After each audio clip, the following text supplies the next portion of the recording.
जी हाँ दोस्तों, नमस्कार। मैं नार सिंह कटारिया जागरूक हरियाणा के साथ आपके साथ लाइव हो चुका हूँ। मैं आपको जानी गांव के अंदर जो हमारे यहाँ पर इस समय मौजूद है ऐसे कैंडिडेट जो कि मनोज कुमार जी, वो सरपंच पद के उम्मीदवार हैं। उन्होंने अपना एजेंडा, जी हाँ अपना एजेंडा जो कि घोषणा पत्र करने वाले हैं। बात करते हैं उनसे, क्या करेंगे बस उसका। सर नमस्कार जी। हम जागरूक हरियाणा की तरफ से जैसे आप आज मेरे गांव में आए, आप सब का धन्यवाद जी। और जितने मेरे भाई बंधु और मेरे प्यारे मित्र बैठे हुए हैं उनका भी मैं मेरे यहाँ पर आंगन में पधारने पर उनका धन्यवाद करता हूँ जी। और सबसे पहले जो मेरे गांव से 36 बिरादरी के जितने भी सदस्य हैं, ग्रामीण हैं, मेरे बुजुर्ग हैं, माताएं बहनें हैं और भाई बंधु हैं, मैं उनको नमस्कार करना चाहता हूँ। सबसे पहले अगर ग्रामीण मेरे को ये मानते हैं कि ये अच्छा कुछ कर सकता है, समाज सेवा कर सकता है, तो मैं उनसे गुजारिश करना चाहता हूँ कि जो मेरे को मान सम्मान देंगे, जो मेरे सर पर वो ताज रखेंगे, मैं उनके सिर को कभी भी झुकाऊंगा नहीं, ना झुकने दूंगा जी। और मैं उनको ये बताऊंगा कि मैं इसे अच्छा कर सकता हूँ। यानी कि जो 36 बिरादरी की पगड़ी है वो आपके सिर पे आएगी, तो उसकी जिम्मेदारी के साथ आप उसकी निगरानी करेंगे, पूरी जिम्मेवारी के साथ जी। मैं ये नहीं कहूंगा कि गांव से मनोज मास्टर जी हैं कि उन्होंने मेरा हमारे गांव का सर नीचा कर दिया, नहीं, कभी ये ऐसा नहीं होने दूंगा मैं। जी जी जी।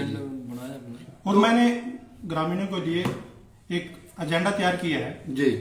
मेरा तो क्या है, सभी गांववासियों का, मैं अकेला तो कुछ नहीं कर सकता जी। जैसे ग्रामीण मेरे को बताते रहेंगे, मेरे को सहयोग देते रहेंगे, मैं उनके रूप कार्य करता रहूंगा। ये मैं अपनी तरफ से और कुछ साथियों के मैंने आपसे में विचार करके एक एजेंडा तैयार किया है, जिससे मैं अपने जैसे मेरे को ग्रामीण मेरे को मौका देंगे तो मैं काम पूरी ईमानदारी से करके उनको दिखाऊंगा कि मैंने ये काम किए हैं। और आपका सहयोग जी, एक अगर आपका सहयोग मिलेगा तो मेरा गांव आप भी देखने आओगे कि एक आदर्श गांव बन गया। यानी कि आदर्श 4 चांद लगाना चाहते हैं अपने गांव को आप? जी जरूर जी जी जी। तो बताएंगे सर, आपने एजेंडा समाज ने और गांव के लोगों ने क्या एजेंडा रखा है? सबसे पहले तो मैं मेरे ग्रामीण वासियों को नमस्कार करना चाहता हूं और अगर मेरे इस एजेंडे में किसी भी ग्रामीण को या किसी भी एक सदस्य को इसमें कमी नजर आए तो मेरे से आके संपर्क कर ले, या मेरे को खुद बुला ले, या मेरे को फोन करके बता दे भी तेरे एजेंडे में ये कमी है जी। तो मैं आगे आपका के माध्यम से, आपके चैनल के माध्यम से मेरे गाँव वासियों को और मेरे जनप्रिय साथियों को अपने एजेंडे के रूप में थोड़ा सा टिप्पणी करके बताऊंगा जी। सबसे पहले जो सर्वप्रथम मेरा कार्य होगा जी, मैं गांव में हमारे एक रोड बिरादरी है, उसमें शहीद हुए हैं बहुत ही अच्छे हमारे फौजी साहब थे, रमेश चंद्र जी जी। जैसे गांव वाले मेरे को कहेंगे कि इस जगह पर उनकी मूर्ति स्थापित की जाए, शहीद रमेश चंद्र जी की मूर्ति स्थापित की जाए, तो वहां पर उनकी मूर्ति को स्थापित किया जाए। यानी आप चाहते हैं कि रमेश चंद्र जी से प्रेरणा लेकर के युवा कहीं ना कहीं भारतीय थल सेना या भारतीय सेना या पुलिस में कहीं ना कहीं वो भागीदारी निभाए और अपने गांव का देश में नाम लेकर जाए? जी जरूर जी। जैसे मैं ये भी चाहता हूं कि मेरे गांव जियानी को रमेश चंद्र के नाम से भी जाना जाए, शहीद रमेश चंद्र जी के नाम से जाना जाए। और जहां तक मैं कहना चाहता हूं कि मेरा जो गवर्नमेंट स्कूल है उसका भी नाम बदलकर रमेश चंद्र जी के नाम पर ही रखें। बहुत बढ़िया बात कही है, शहीद, जी हाँ, शहीद रमेश चंद्र के नाम स्कूल का नाम रखवाने के लिए अपील करेंगे सरकार से। जी हाँ। दूसरा मेरे गांव में एक स्वास्थ्य केंद्र नहीं है जी। जो मेरे स्वास्थ्य केंद्र की जो डॉक्टर हैं वो चौपालों में बैठती हैं। मैं चाहता हूं कि पंचायत के माध्यम से उनके लिए एक स्वास्थ्य केंद्र उपलब्ध करवाया जाए जी। बहुत बढ़िया, क्या बात। और तीसरा मेरा है कि गांव में बच्चों को पढ़ाई के लिए, जिसके पास गरीब बच्चे भी हैं, कि उनको पढ़ने के लिए अलग से कोई सुविधा नहीं है जी। तो मैं चाहता हूं कि गांव में एक ई लाइब्रेरी स्थापित की जाए, जिससे कि गरीब बच्चा वहां समय निकालकर एकांत में वहां अपनी तैयारी कर सके। सर यहाँ रोकना चाहूंगा कि माननीय उप मुख्यमंत्री दुष्यंत चौटाला जी भी बार बार ई लाइब्रेरी कहती हैं। ये है क्या फंडा ई लाइब्रेरी का? सर ये ई लाइब्रेरी उनके लिए है जी कि बच्चा क्या है कोचिंग सेंटर में जाता है, घरों में इतनी सुविधा नहीं जी। है पढ़ने के लिए। ई लाइब्रेरी एक ऐसे बनाया है कि उनके लिए अलग अलग स्थान से अलग अलग बैच के अलग अलग बच्चों के कि अपनी तैयारी से एकांत में कर सके। और आपने देखा भी होगा कई लाइब्रेरी ऐसी स्थापित की है कि बिल्कुल ऐसा दिख रहा है कि ये बिल्कुल आदर्श है जी। बहुत बढ़िया तरीके से उन्होंने ऐसी ई लाइब्रेरी तैयार करवाई है कि ग्रामीणों को और बच्चों को वहां बैठकर एकांत में कुछ भी अगर आप किसी भी चीज की तैयारी करनी है तो अच्छे से वो प्रिपेयर कर सकता है वहां पर। तो इससे तो लगता है कि गांव के अंदर जो बच्चे पढ़े लिखे बच्चे हैं तो कहीं ना कहीं वो देश की हर नौकरी में हिस्सेदारी निभाएंगे। जी जरूर। और गांव का चौमुखी विकास होगा। जी जरूर। गांव का नाम भी होगा। जी जरूर होगा।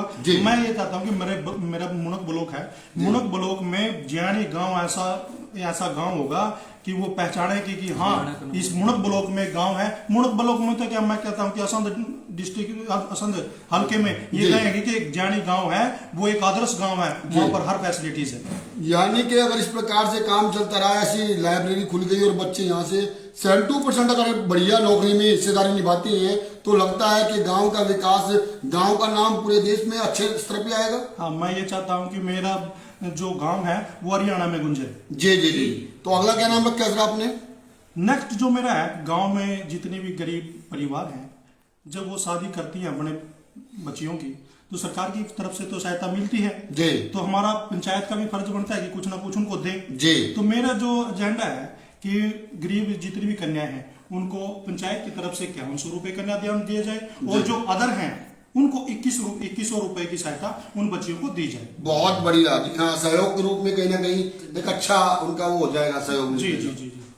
और नेक्स्ट है मेरा गांव के जितने भी हर चौराहे हैं गलियां हैं वहां पर जो सोलर लाइट है वहां उनका प्रबंध किया जाए क्योंकि उज्जवल में हरियाणा आया हुआ है। उज्जवल तो नाम का है लेकिन आजकल जो बिजली बिल है आजकल बत्तियां गुल कर दिए, आप लोगों को भी पता है। मैं चाहता हूं कि सोलर लाइट वहां पर की जाए जिससे कि गांव में उज्जवल बना रहे और वहां अंधेरे में क्या है चोरी चकारी वाले भी ना आए कि अंधेरे में तो अंधेरे में फायदा उठा के वहां हर तरह के लोग आते रहते हैं। यानी आप चाहते हैं कि गांव का चौमुखी विकास हो और धूप से भी आपके गांव में लाइट जले। जी जी। सोलर ऊर्जा से। हाँ जी। जी हाँ। नेक्स्ट मेरा गांव में जो हमारा एक बरमानंद मंदिर बनाया हुआ है जी रोड बरादरी ने, मैं चाहता हूं कि वहां पर एक बरमानंद भवन का निर्माण करवाया जाए जिससे कि जैसे वहां अब सर्दियों का मौसम है या जितने भी भंडार लगते हैं वो खुले में बैठकर भंडार लगाया जाता है। मैं चाहता हूं कि एक ऐसा भवन बनवाया जाए, खुला हॉल बनाया जाए जिससे कि वहां पर किसी प्रकार की कोई भी तकलीफ ना हो। जी जी। नेक्स्ट है मेरा कि हमारे गांव में 100 गज के प्लाट हैं, वहां पर नई कॉलोनियां विकसित हुई हैं, वहां पर किसी भी प्रकार की कोई सुविधा नहीं है, ना तो वहां गलियों की सुविधा ना ही वहां निकासी का प्रबंध है। तो जैसे मेरे को मौका मिलता है मैं उसको पक्का भी करवाऊंगा और वहां निकासी का प्रबंध भी करवाऊंगा जी। और नेक्स्ट है जी मेरा गांव में जितने भी बेचारे हमारे सफाई कर्मचारी है बिना उसके सफाई करते हैं बिना भेदभाव के, तो उन सफाई कर्मचारियों को हर वर्ष पंचायत की तरफ से सम्मानित किया जाएगा जी। और सर नेक्स्ट है जो परिवार गरीब है, कई बार क्या होता है कि सरकार से भी छूट जाते हैं गरीब परिवार, उनको बेनिफिट नहीं मिल पाता जी। उन पे छत है नहीं है, कच्ची छत है, बारिशों में टपकती है, बेचारे बाहर बैठे रहते हैं, सर्दी में भी उनको कोई छत नहीं है उनके पास। देखेंगे कि उनकी छत कैसी है। अगर तो लगातार 3-4 दिन बरसात पड़ जाए रोटियों को लाने पड़ जाते हैं जी, जरूर पड़ जाते हैं। मैं चाहता हूं कि उनको पंचायत की तरफ से एक कमरा बना के दिया जाए पक्का, ताकि उनके ऊपर छत हो, वो बाहर ना निकले, वो आराम से अपने घर में बैठ सके। कम से कम छत होगी, आदमी के पास छत है तो उसको किसी प्रकार की दिक्कत तो नहीं है, अपनी छत के नीचे तो बैठा हुआ है जी। और नेक्स्ट है सर मेरा, जो छात्र छात्राएं बोर्ड की परीक्षा में उत्तीर्ण होती हैं मेरिट बेस से, उनको पंचायत की तरफ से हर वर्ष उनको सम्मानित किया जाएगा, विशेष सम्मान दिया जाएगा। विशेष सम्मान दिया जाएगा। जी जी जी जी। और सर हमारे गांव में क्या है कि खेल स्टेडियम नहीं है जी। बच्चे जैसे भी है स्कूल के पीछे थोड़ा आंगन है, वहां पर खेलते हैं। कई बार ज्यादा भी खिलाड़ी हो जाते हैं, वो पूर्ण रूप से खेल नहीं सकते।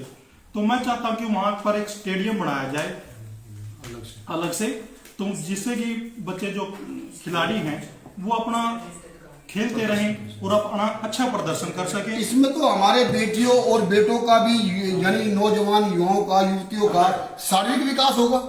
जी जरूर। इससे क्या है कि खेल के साथ साथ वो नशे से भी दूर रहेंगे जी, और नशे से दूर रहेंगे तो उनकी शरीर भी हेल्थी रहेगा, शरीर भी स्वस्थ रहेगा। जी।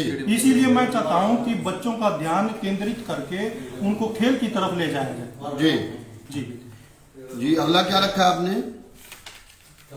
सर नेक्स्ट है कि हमारे गांव में जैसे बारिश का मौसम है, आपने देखा है कई दिन बारिश हुई, जी जी जी। किसी की शादी आ गई, जी। तो वहां पर शादी का प्रबंध के लिए कोई भी